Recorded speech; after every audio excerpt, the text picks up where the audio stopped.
আচ্ছা, কার জন্য ওষুধ নিতে এসছেন? আমার মেয়েটার। মেয়েটার। হুম। মেয়েটার কি সমস্যা?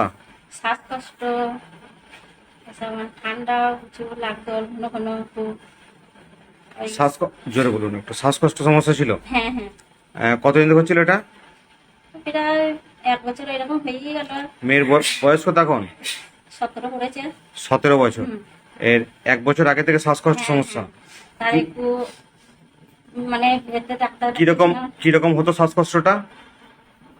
মানে স্কুল গিয়েছিল একদিন, দিয়ে হঠাৎ করে মানে বসতে বসতেই মানে শ্বাসকষ্টটা খুব হয়ে গিয়েছে। দিয়ে স্কুলে বাসা মেয়েরা সব ধরাধরি করে মাথায় পানি ফানি ঢেলেছে, করেছে, দিয়ে বাড়ি দিয়ে এসে দিয়েছে। মানে মাঝে মাঝে প্রায় হয়েই যেত খুব।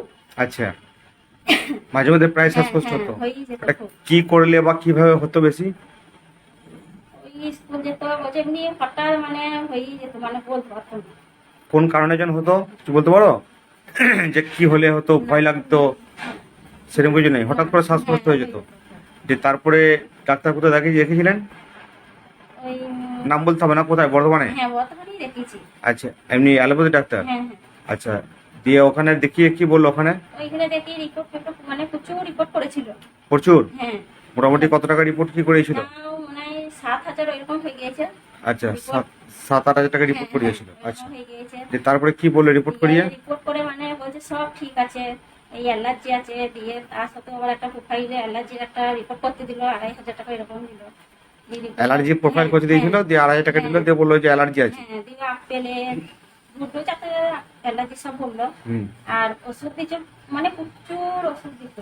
অনেক? হ্যাঁ, 2,500 এরকম করে ওষুধ দিত। আচ্ছা, দিয়ে ওষুধগুলো খেয়ে মানে আর কিছুই মানে কম। ইনহেলার দিয়েছিল, হ্যাঁ হ্যাঁ, টানতে? টানা দিছিল। খাবার ওষুধ দিয়েছিল, হ্যাঁ, টানতেও দিয়েছিল?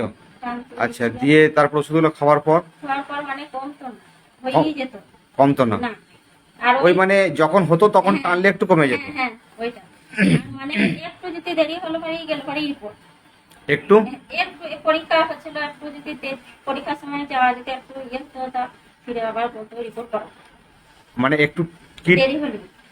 আচ্ছা, মানে যেতে দেরি হলে, হ্যাঁ, হ্যাঁ। একটু যেতে, মানে কিছুদিন দেরি হলে তখনই বলতো আবার রিপোর্ট করো? রিপোর্টের পিছনে তাও রিপোর্ট করতো। রিপোর্ট করা হচ্ছে, তাও প্রতিবার যখন যাচ্ছে তখন রিপোর্ট করাচ্ছে? হ্যাঁ। আর ইনহেলার দিচ্ছিল, খাবার ওষুধ দিচ্ছিল, তো সেগুলো খেয়ে কিছু পরিবর্তন কিছু বুঝতে পারছিলেন? ও তো বলছে আমার কম ছিল। মুখে মুখে বলুন, পরিবর্তন বুঝতে পারছিলেন? না না, পরিবর্তন বুঝতে পারছিলেন না? না। আচ্ছা, হ্যাঁ। দিয়ে তারপর মোটামুটি ওখানে কতদিন ডাক্তার দেখিয়েছিলেন? তাও ওইখানে প্রায় 7 মাস। হ্যাঁ, ওইরকম হয়ে না, 8 মাস ওইরকমই হবে। 7 মাস? হ্যাঁ, এটা তো আপনার ওই মেয়ে না? হ্যাঁ হ্যাঁ, আচ্ছা, আমার মেয়ে। 7 মাস ওখানে ওষুধ দেখিয়েছিলেন? হ্যাঁ, তারপরে শেষে ডাক্তারবাবু কি বললো তারপর? তারপরে মানে বলতো না যে আসছো না, ওইসব বলতো না, শুধু বলতো 1 মাস কার ওষুধ দিত, হ্যাঁ। আর শুধু আবার আসে। ও, মানে কোনো বলতো না কিছু, রোগের না, সম্বন্ধে না, কোনো না, আইডিয়া নেই, বা না। কখন সারবে, না। কি সারবে কি না, ওসব কোনো ব্যাপার না, নেই, না। শুধু যেতেন 1 মাস করে ওষুধ দিয়ে দিতেন। আর যখনই কিছুদিন দেরি হতো যেতে, আবার রিপোর্ট। আবার রিপোর্ট করাতো, আর ইনহেলার দিত। তো ওগুলো তো স্থায়ী চিকিৎসা নয় ওগুলো। আচ্ছা, মানে শেষে বলছিল একটা ভ্যাকসিন নিতে হবে।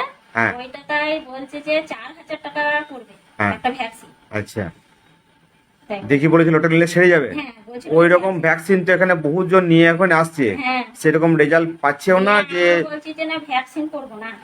এই আচ্ছা। স্কুলে মানে এই 2টো করে সব ভ্যাকসিন দিয়েছে সব। আচ্ছা, স্কুলে। তারপরে আমার কাছে নিয়ে এলেন। হুম। ওর আব্বা তো বোধহয় আমার কাছে আগে থেকে চিকিৎসা করতো, হ্যাঁ, তো মেয়ের এরকম বাড়াবাড়ি দেখে আর এখানে হোমিওপ্যাথি করেনি, অ্যালোপ্যাথি করেছিল। তো তারপর লাস্টে যখন দেখলো যে কোথাও আর হচ্ছে না, তখন এখানে নিয়ে এলো। তো এখানে নিয়ে আসার পর আমি তো কেস টেকিং অনেকক্ষণ থেকে করলাম, প্রায় আধ ঘন্টার উপর কেস টেকিং করেছিলাম। তারপর ওষুধ টষুধ দিলাম। তো এখানে ওষুধ খাওয়ার পরে কি, একবার করেছে। এখানে ওষুধ খাওয়ার পর হ্যাঁ, একবারই ওষুধ খেয়ে অনেক সুস্থ হয়ে গেছে। আচ্ছা, তো এখান থেকে তো ওষুধ নিয়ে গেছেন আপনি, 2বার ওষুধ নিয়ে গেছেন, আজকে নিয়ে 3য় বার হবে। হ্যাঁ, তো যাক, 2বার ওষুধ নিয়ে গেছেন। তো আগে আমার কাছে ওষুধ খাওয়ার আগে তখন সারাদিনে কবার ইনহেলার টানতো? তাও একবার করে ওই রাতের বেলায় টানতো ওষুধ। রাত্রে হ্যাঁ, একবার করে ইনহেলার টানতো। হ্যাঁ। আর ওষুধ কতগুলো খেত মোটামুটি? ওষুধ অনেক দিয়েছিল। অনেক দিয়েছিল। আচ্ছা, ঠিক আছে, তো এখানে 2বার ওষুধ নিয়ে গেলেন, এখানে 2বার ওষুধ খাওয়ার পরে এখন আর কি কোনো অ্যালোপ্যাথি মেডিসিন খেতে হয়? না না, কিচ্ছু খেতে হয় না, এই ওষুধই অনেক সুস্থ হয়ে গেছে। এখন আর কোনো অ্যালোপ্যাথি মেডিসিন খেতে হয় না? এখন পাকটাও তত টানতেও হয় না। ইনহেলারটাও এখন সেরকম টানতে হয় না?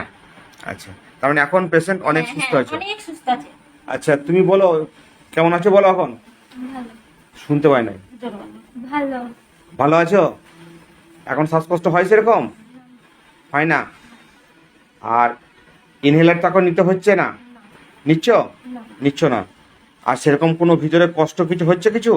না না হচ্ছে না এখন? এখন সব দিক থেকে ভালো আছো? আচ্ছা, তাহলে এখন এখানে হোমিওপ্যাথি চিকিৎসার পর এখন আর ইনহেলার নিতে হচ্ছে না, কোনো অ্যালোপ্যাথি মেডিসিনও না না খেতে হচ্ছে না? তা সত্ত্বেও মোটামুটি এখন ভালোই আছে এখন? হ্যাঁ, আচ্ছা অনেক সুস্থ হয়ে গেছে। ঠিক আছে, ওকে।